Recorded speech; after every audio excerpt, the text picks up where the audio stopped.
Anyong makadiyos pero walang bunga.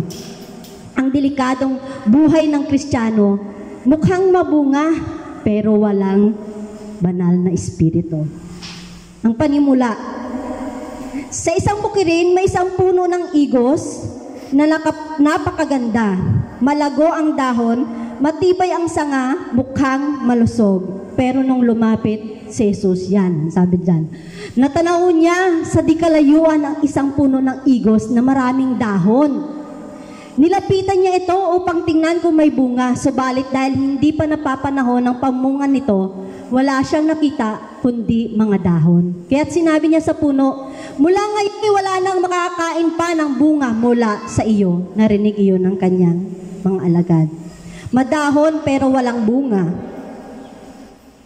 Walang laman. Makadiyos sa panlabas pero wala ang espiritu sa puso. Makadiyos daw sa panlabas. Ang una, Kristiyanong panlabas lang mukhang mabunga. Panlabas lang mukhang mabunga pero walang epekto. Ano ibig sabihin nun? Madalas mag-amen, nasa tamang timing pa. Madalas magtaas ng kamay habang nag-worship. Nagko-quote verse pa sa social media.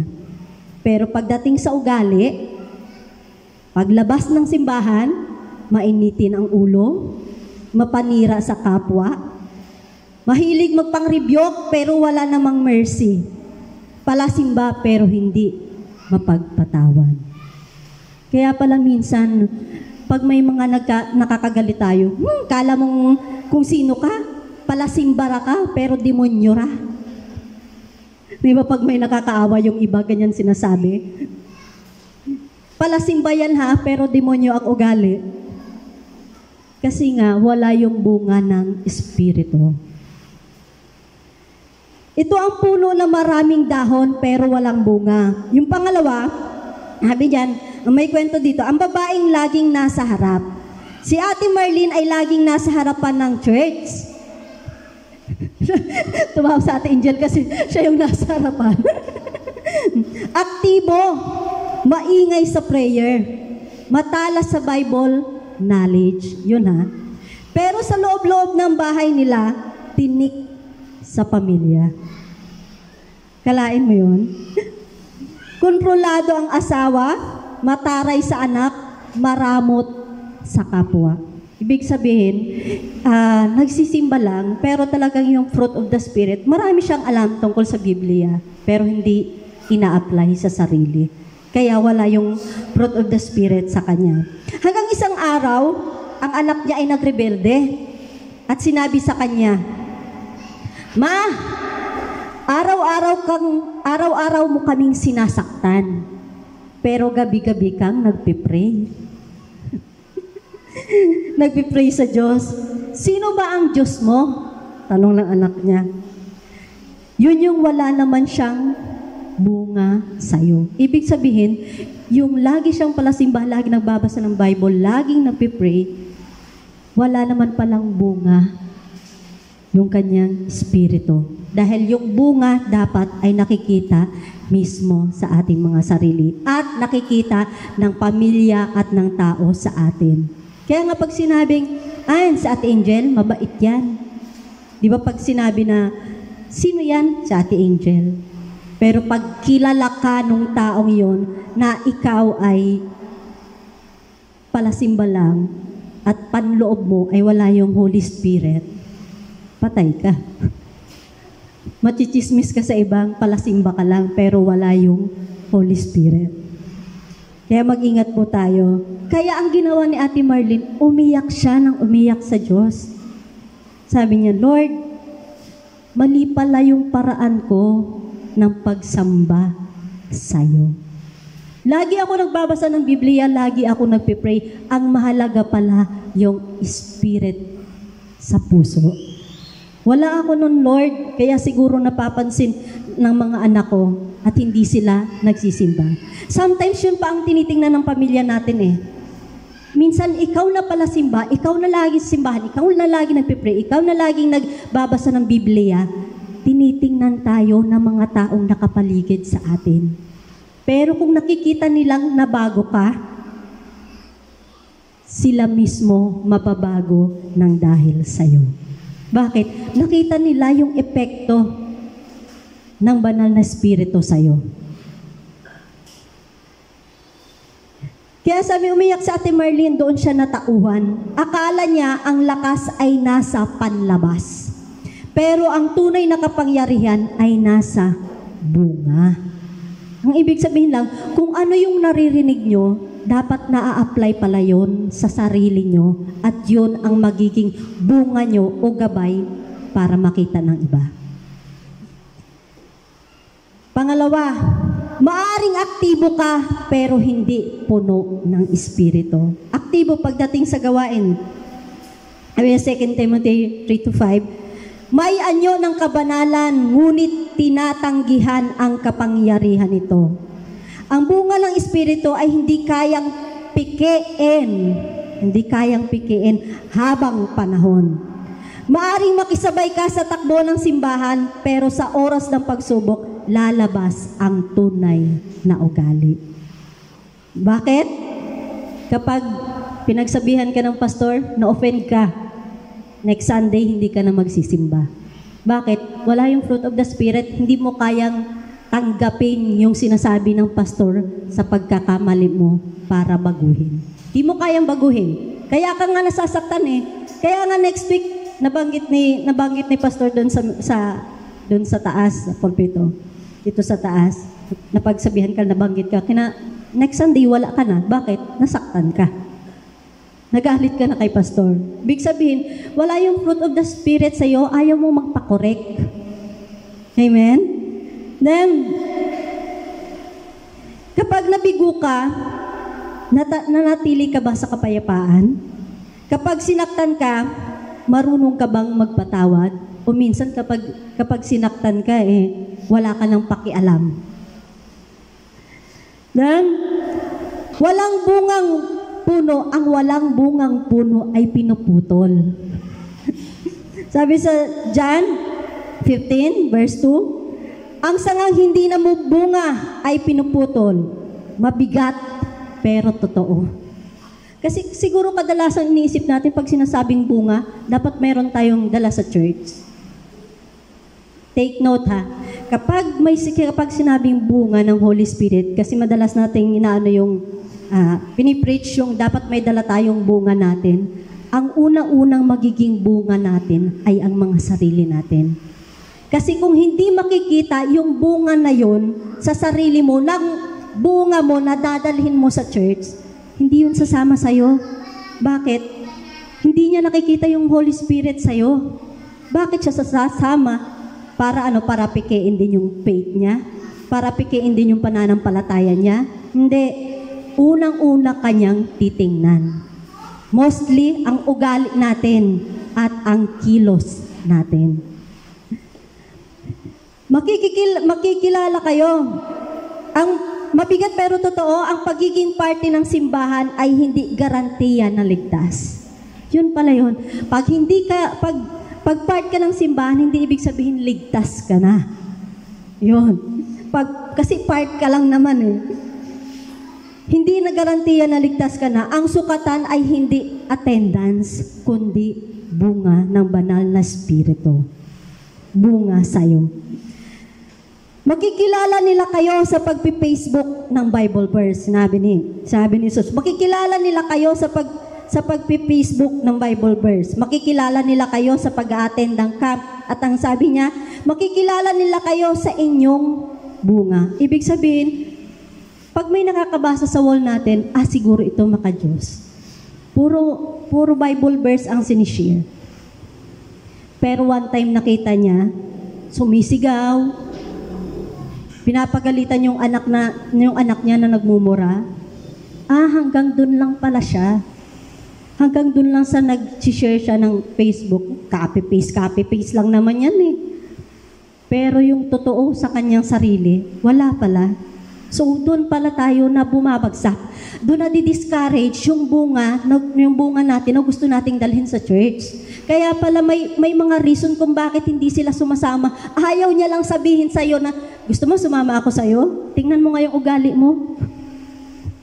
Ibabalik sa'yo. Pero ayaw niyang sabihin yon. Kaya ang sabi niya, sige, sa susunod na lang. Para hindi ka lang masaktan. Kaya once po tayo ay pumupunta ng simbahan, maging aktibo na hindi aktibo lang. Kundi isa buhay natin, yung mga naririnig natin. Di po ba?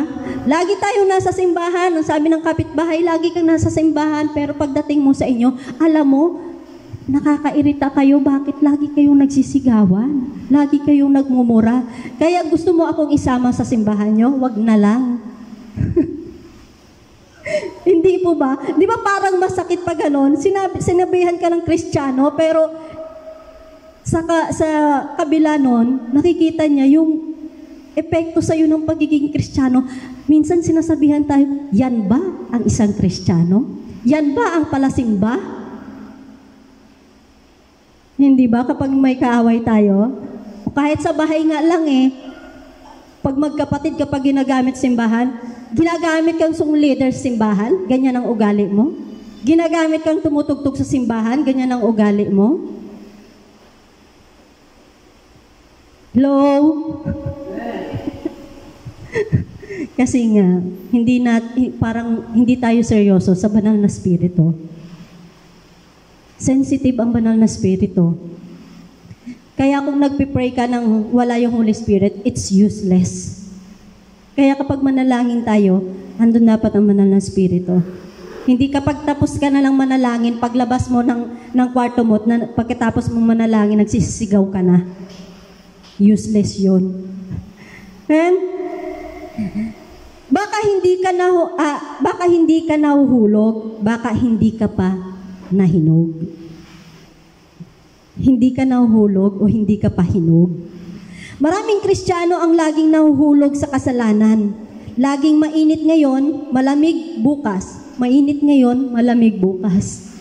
Blessed na blessed ka ngayon, bukas na naman, hindi. Dahil iba ka na naman. Laging tinatamaan sa mensahe pero walang pagbabagong ginagawa. Amen? Amen. Yun sabi, laging tinatamaan sa mensahe, pero walang ginagawang pagbabago.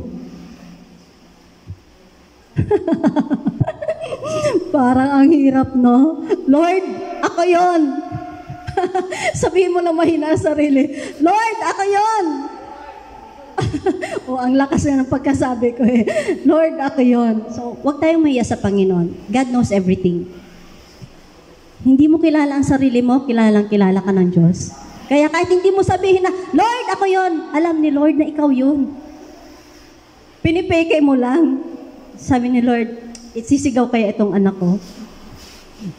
Mukhang hindi, nagtatago pa rin. So, kahit anong gawin natin, kahit anong tago ang gawin natin, nakikita ni Lord ang lahat ng ginagawa natin. Kaya kahit sabihin natin na, Lord, nagpe-praise naman ako nag-worship naman ako, nag-amen ako, nagtataas ako ng kamay. Pero ano ka ba, kapatid, sa harap ng ating Panginoon? May bunga ba ang tinuturo linggo-linggo ng mga pastor dito na nagpe-prepare kami ng isang linggo na message at tuwing linggo ay nagsishare kami, sinishare namin sa inyo ang mga Word of God. Ano ba? Kamustahin mo ba ang sarili natin?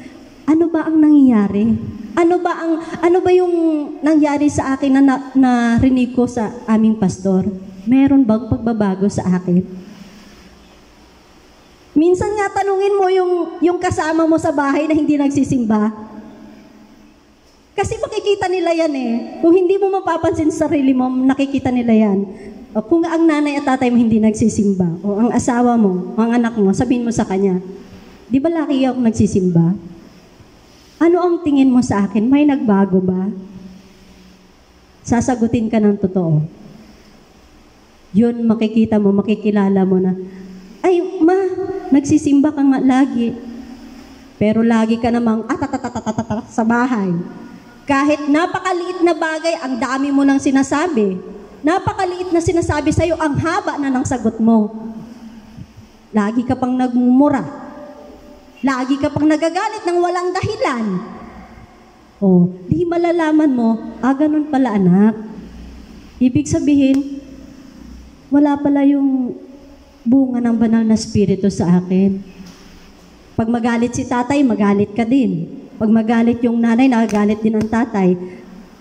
Ay ikaw yung nagsisimba, sabihin ng asawa mo, yan ang ugali mo, tapos dalhin-dalhin mo ako sa simbahan Mas magaling ka pa nga magmura sa akin, mas magaling ka pa mang-away sa akin.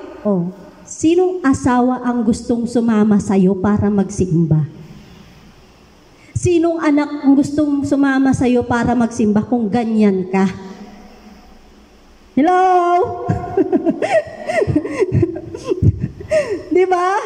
Kaya hindi kumpleto ang pamilya Kaya ikaw bilang nandito ka, ikaw ang nakakarinig, ikaw ang unang magiging dahilan para sila ay magsimba. Amen? Kaya pasalamatan mo ang Panginoon na nandito ka. Palakpakan nga po natin ang ating Panginoon. Amen. Sabihin natin sa mga sarili natin, Lord, ako ang magdadala sa pamilya ko dahil sa akin mag-uumpisa ang bunga. Sige nga. Sabay-sabay tayo, Lord, ako ang magdadala sa pamilya ko dahil sa akin mag-uumpisa ang bunga. Ate Kathleen, di ba? Ayan. Huwag nating baliwalain yung mga naririnig natin. I-share natin sa mga asawa at mga magulang at mga anak natin. Then, bakit hindi ka pa talaga hinog? Baka hindi ka pa talaga tunay na konektado sa Espiritu. So, nag-church lang tayo. Nag-church lang tayo, nag-Bible, nag-pray lang tayo. Pero, wala pala yung totoong konektado sa banal na Espiritu. Hindi talaga tayo totoong konektado dahil ayaw din natin mag-connect. Mismo tayo. Kaya dahil ang totoong bunga ay hindi basta-basta nawawala. Hindi basta-basta nawawala yan. Hindi basta-basta natitinag at hindi para sa sarili, kundi para sa iba. Kristiyano ka ba sa anyo o sa bunga? Ang puno, hindi lumalagapak ang ingay para mapansin. Tahimik lang pero namumunga. At dahil doon, hinahanap, nilalapitan at pinapahalagahan. Ganito itong puno ng mangga, ang daming bunga niyan. Sa tingin mo, pag hindi nagbubunga yan, anong gagawin? Puputulin. Sa tingin mo, pag hindi namumunga yan, lalapitan ba yan ng mga taong kukuha ng mangga? Hindi. Bakit? Anong gagawin nila dyan na hindi naman namumunga yan? Anong susungkitin nila? Yung dahon? Kaya nga nung lumapit si Jesus sa puno ng igos, ang daming dahon. Bakit? Lahat nasa simbahan. Laging nagpipray. Pero yung ugali, wala yung Holy Spirit. Kaya ang gagawin ni Jesus, sabi ni Jesus, simula ngayon, hindi ka na magbubunga. Bakit? Hindi ka nagbabago. Sabi ni Lord, magpapahinga lang ako saglit. Saglit lang daw, Pastor. Hindi po muna ako magsisimba. Saglit lang. Yung saglit, nag-1 buwan, nag-2 buwan, nag-1 taon. Ay paano? Hindi na nakapag-church. Sabi ni Jesus, sige, magpahinga ka na lang. Doon na sa bahay, may sakit. Kasi ayaw na mag-church. Ay sabi ni Lord, magpahinga ka muna anak. Pero kung porsigido ka, gumaling para bumalik sa akin, papagalingin kita. Bakit? Kahit nandun ka sa bahay, nakaratay ka, kung ang puso mo nagpipray ka at nagpapasalamat sa ating Panginoon, andun yung Holy Spirit. Kaya nga sabi, hindi nasa lahat ng, nasa loob ng simbahan, andun yung Holy Spirit Hello? Nag-sermon. Hindi, ito po kasi ay yung pinag-uusapan natin, bunga.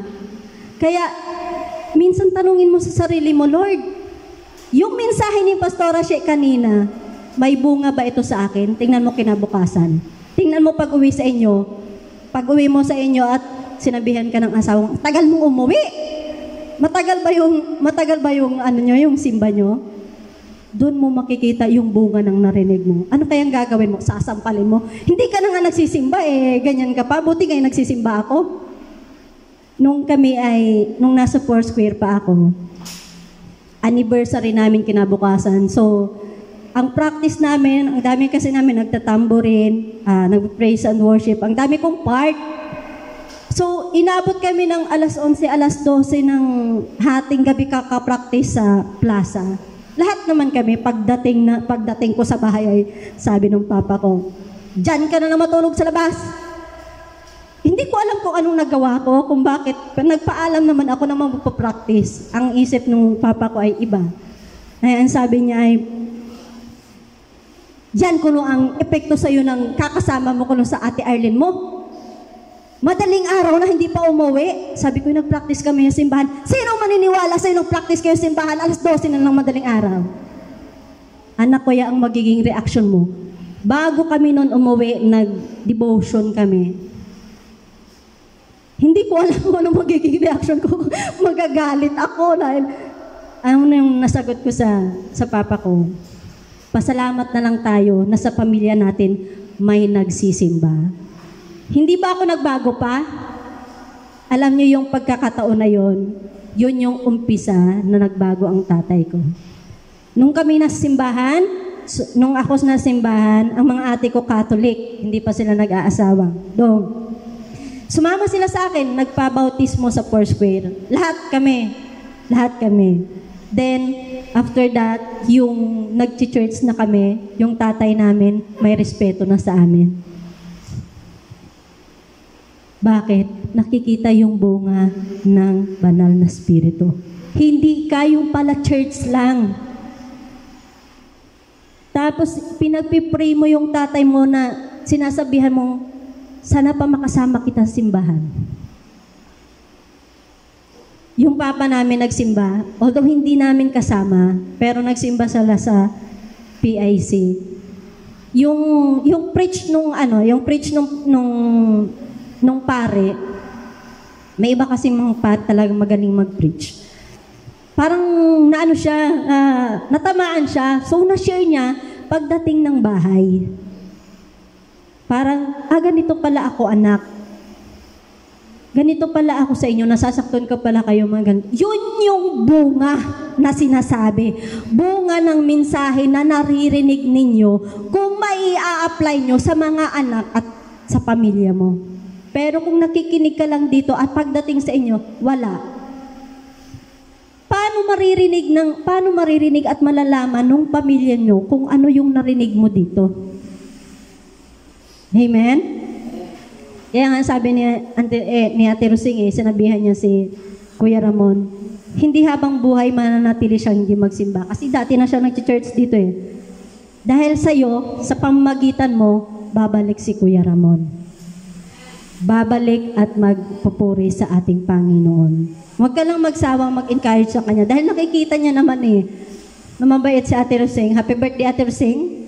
Dahil dyan, may 300 ka sa akin. Nasigway, May 300 ka sa akin, may regalo ka sa akin. Pero hindi galing sa akin, sa Samaritan. Yan. Then, tuloy po tayo. Ngayong linggo, huwag mong tanungin, ano ang ministry ko? Tanungin mo, may bunga ba ako? Nagbubunga ba yung naririnig ko sa simbahan?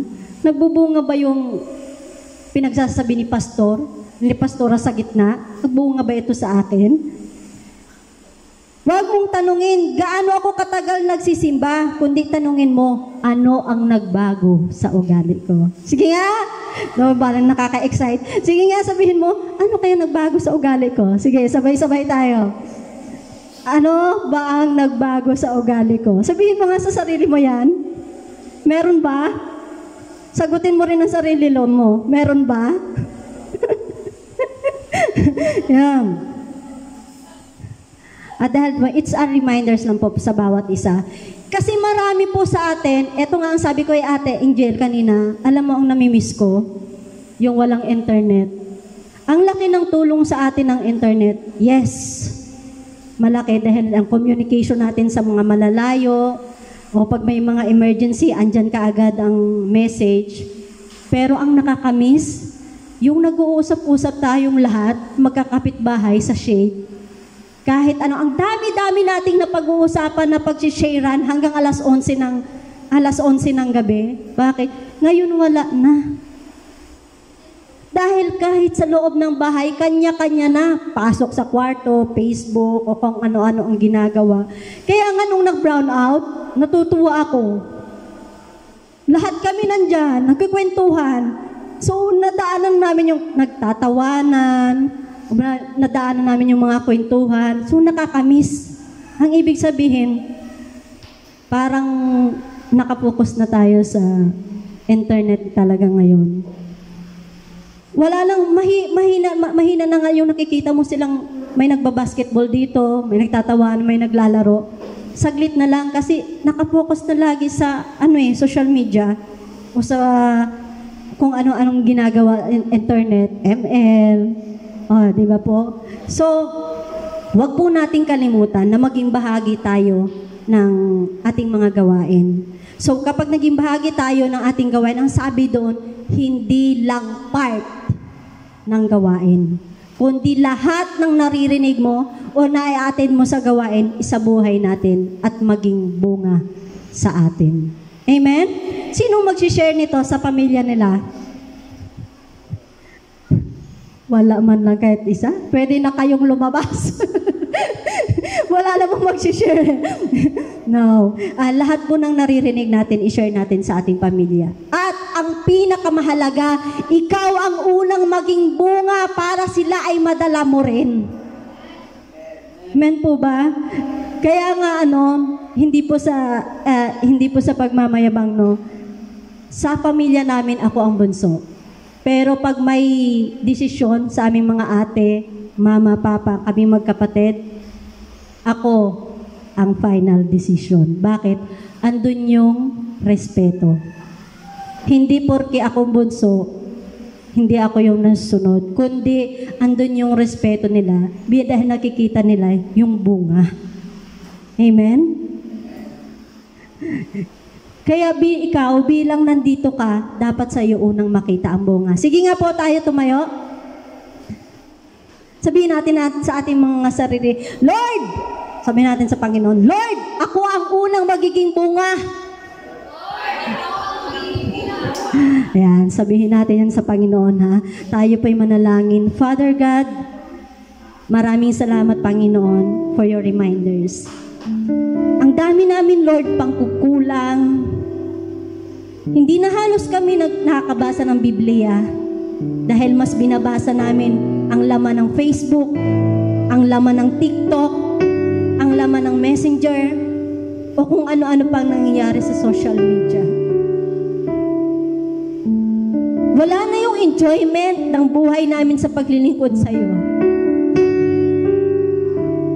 Wala na yung kagalakan ng puso namin. Habang nagpe-pray kami ay andyan Lord yung kagalakan na nakakausap ka namin.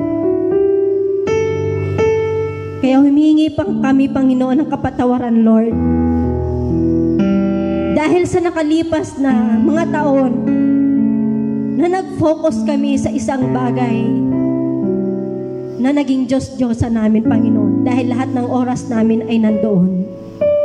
Mas madami yung oras namin, Lord, nakawak na parang ang buhay namin ay hindi kami mabuhay nang walang cellphone, nang walang internet.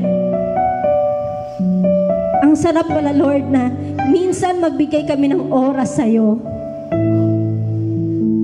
na manalangin ng taos-puso, na makita yung totoong bunga sa naririnig namin, sa nababasa namin sa Bible, at sa nasi-share sa amin. Hindi lang dapat pala sarilinin namin, Lord.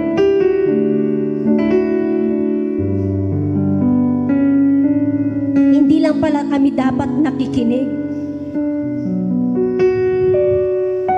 Na dapat pagdating namin ng bahay, i-share namin sa aming asawa. At makita niya, dalangin ko, Panginoon, na makita ng pamilya namin yung totoong pagbabago at totoong bunga ng banal na Espiritu sa amin. Nang sa gayon na pag sila, Panginoon, ay niyaya naming mag-church, sasama sila. Dahil nakikita yung bunga ng Espiritu sa amin. Kaya, Panginoon, dalangin ko, Panginoon, dalangin namin, O Diyos, baguhin mo ang aming habits.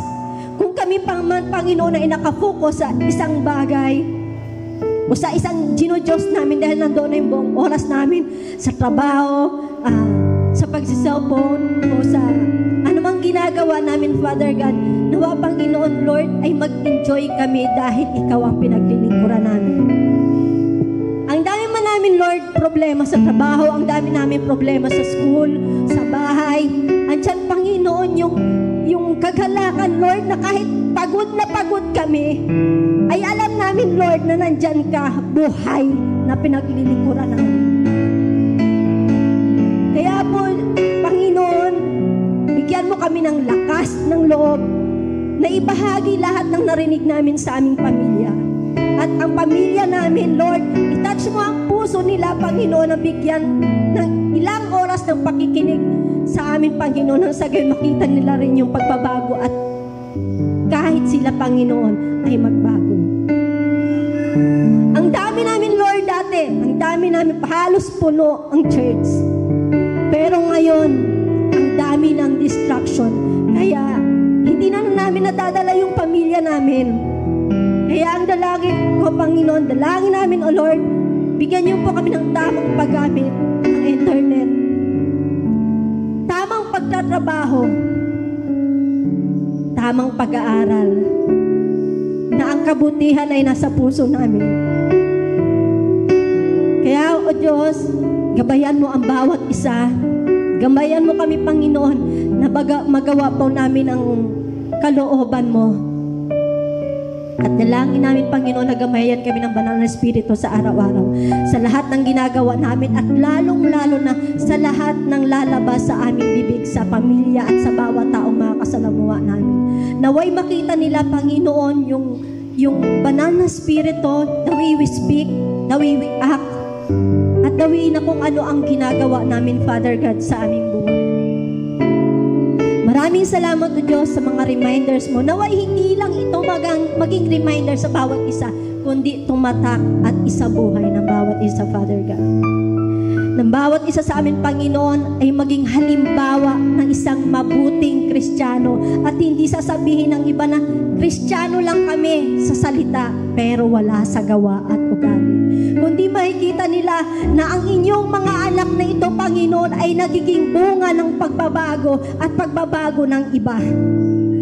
Maraming salamat sa iyo, O Diyos, at maraming salamat sa banal na Espiritu. Sa iyo lamang po, Panginoon, ang pinakamataas na papurit pa. Salamat. In Jesus' name, Amen.